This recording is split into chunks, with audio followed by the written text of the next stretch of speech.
বৃষ্টি আর বন্যায় বিশ্বের বিভিন্ন দেশে ঘটছে প্রাণহানি। বাংলাদেশেও দেখা দিচ্ছে আকস্মিক বন্যা। ভারত, পাকিস্তান ও যুক্তরাষ্ট্রের মতো একই রকম মৌসুমি বায়ুর প্রবণতা থাকায় জলবায়ুর পূর্বাভাসে ভবিষ্যতে দেশেও এই বন্যা বৃদ্ধির আশঙ্কা দেখছে বাংলাদেশ পানি উন্নয়ন বোর্ডের বন্যা পূর্বাভাস ও সতর্কীকরণ কেন্দ্র। আরও জানাচ্ছেন মাহফুজা মুসলেহি।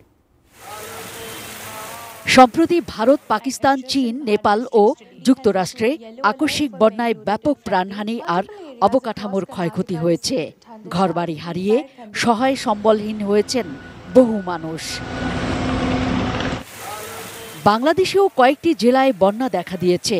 টানা বৃষ্টি আর উজানের ঢলে কোনো কোনো অঞ্চলে নদ নদীর পানি বেড়েছিল।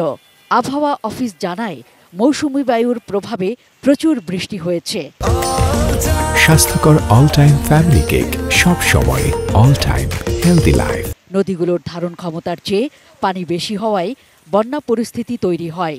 আগে বৃষ্টিপাতের বেশি থাকার কারণ ছিল লঘুচাপ ছিল একটা, প্লাস মনসুন অ্যাক্টিভ ছিল। মৌসুমী বায়ুর সক্রিয়তা 15 তারিখের পরে বৃষ্টিপাতের কার্যক্রম কিছুটা বাড়বে। গত 5 বছরে দেশে নদীজনিত বন্যার তুলনায় আকস্মিক বন্যা বেড়েছে। একই প্রবণতা ভারত, পাকিস্তান ও যুক্তরাষ্ট্রেও। বন্যা পূর্বাভাস ও সতর্কীকরণ কেন্দ্র জানিয়েছে, ফেনীর বিদ্যমান বন্যা আগামী 3 দিন থাকতে পারে।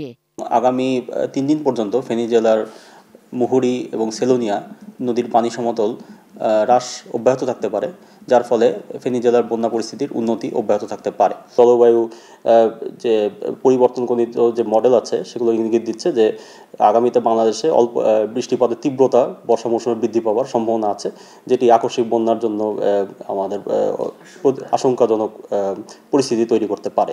Mahfuza Muslehi, ATN news, Dhaka.